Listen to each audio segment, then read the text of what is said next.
জেলা পরিষদের কাছ থেকে দিঘি লিজ নিয়ে মাছ চাষে ক্ষতির অভিযোগে আদালতের দ্বারস্থ হয়েছিল বৈদ্যনাথ মৎস্যচাষী স্বনির্ভর দল। বৃহস্পতিবার আদালতের নির্দেশে জেলা পরিষদের সম্পত্তি জব্দ করতে বালুরঘাট জেলা আদালতের নেজারত বিভাগ পৌঁছয়। মামলাকারীদের দাবি প্রায় 1,86,00,000 টাকা এবং 12% সুদ দেওয়ার নির্দেশ রয়েছে জেলা পরিষদের বিরুদ্ধে। সেই নির্দেশ কার্যকর করতেই শুরু হয়েছে সম্পত্তি জব্দের প্রক্রিয়া। ঘটনাকে ঘিরে চাঞ্চল্য ছড়িয়েছে বালুরঘাটে। আমাদের কোর্টে একটা রিট আমরা ফাইল করেছিলাম, সেটাকে কোর্ট আমাদেরকে কোর্টের অর্ডার দিয়েছে। সেই অর্ডারের নিতে আমরা আজকে জেলা পরিষদে এসেছি, কেননা ওনাদের সাথে একটা টার্মস কন্ডিশন ছিল যেটা ওনারা মেনটেন করেনি, যার জন্য আমরা একটা আর্বিট্রেশন ফাইল করেছিলাম। তো সেখানে ওনারা অ্যাপিয়ারও করেছিলেন, ওনাদের নলেজও আছে। ওনারা অ্যাপিয়ার করার পরে সেটাকে টার্ন আপ করেনি, যার জন্য আর্বিট্রেটর ওনার যা অ্যাওয়ার্ড মনে হয়েছে উনি করেছেন উইথ ইন্টারেস্ট সহ 1,98,000 এরকম 1,98,000 করেছেন। এবার সেইটাকে আমরা কার্যকরী করার জন্য আমরা সিনিয়র ডিভিশনে, বালুরঘাট সিনিয়র ডিভিশনে আমরা একটা মামলা ফাইল করি, ওসি এক্সিকিউশন, যার নাম্বার হচ্ছে 325। সেই মামলাটাতে ওনারা অ্যাপিয়ার করেছিলেন। 3বার অ্যাপিয়ার করার পর ওনারা টাইম পিটিশন করেছিলেন যে আমরা এটাতে আমাদের জবাব আছে, আমরা জবাব দেব। তারপরে জেলা পরিষদ থেকে কিন্তু ওনারা টার্ন আপ করেন, যার ফলে রালনেট কোর্ট আমাদেরকে বলেছিল যে রিট জমা দিতে। ওনাদের কি প্রপার্টি আছে সেগুলো, যে হয় টাকা নাহলে প্রপার্টি যেগুলো থাকবে সেগুলো কোর্টের অর্ডার হবে। তো এবার সেটা আমরা জমা দিয়েছিলাম, কোর্ট সেটা আমাদেরকে ইস্যু করে দিয়েছে। আজকে আমরা সেই অর্ডারে নিতে আজকে জেলা পরিষদে এসেছি। আমরা সেই কোর্টের জেলা পরিষদে কোর্টের একটা অর্ডারে কোর্ট একটা অর্ডার দিয়েছে জেলা পরিষদ করা, সেই অর্ডারের কারণে আমরা আজকে এখানে এসেছি। এটা কি কারণে অর্ডারটা দিয়েছে হাইকোর্ট?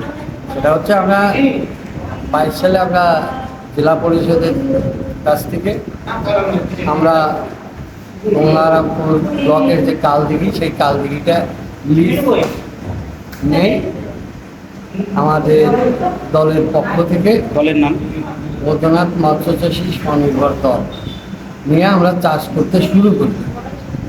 গত প্রথম বছর আমাদের যাই হোক খুব একটা প্রবলেম সেরকম দেখা যায়নি, কিন্তু দেখা যাচ্ছে তার দ্বিতীয় তৃতীয় বছর 3 বছরের এগ্রিমেন্ট হয়, পেমেন্ট করেছি, কিন্তু আমাদের দ্বিতীয় বছরতে প্রবলেমটা শুরু হয়। এবার জল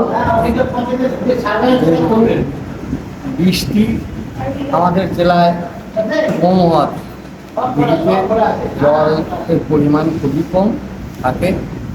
তারপরে আবার এগ্রিমেন্ট জলটা দিক থেকে অনাবর্ত উঠিয়ে নেয়। উঠিয়ে নেওয়ার পরে আমাদের মাছ চাষের উপযোগী যে জলটা প্রয়োজন, সেই জলটা না থাকা প্রচুর পরিমাণ মাছ মারা যায়, ক্ষয়ক্ষতি প্রচণ্ড হয়ে যায়। হওয়ার পরে আমরা সেটাকে নিয়ে জেলা পরিষদের সঙ্গে বারবার আমরা চিঠি করি এবং আমরা নিজেরা এসে জেলা পরিষদ সমাধান হয়নি তখন। সেই সময় আমাদের কোনো সমাধান হয়নি। তারপর কি করলো? তারপর আমরা যে সময় সমাধান না হলো সেই সময় আমরা এই ব্যাপারটা নিয়ে আমরা হাইকোর্টে একটা কেস করেছে। জেলা অর্ডার কি দিয়েছে? অর্ডারটা যেটা দিয়েছে সেটা হচ্ছে ক্ষতিপূরণের যে টাকাটা আরবিট্রেটর কোর্ট যেটা দিয়েছে, আরবিট্রেটর যে ক্ষতিপূরণটা রেখেছে 1,83,00,000 টাকা সঙ্গে 12% সুদ সহকারে এই টাকাটা দিয়ে দেওয়া।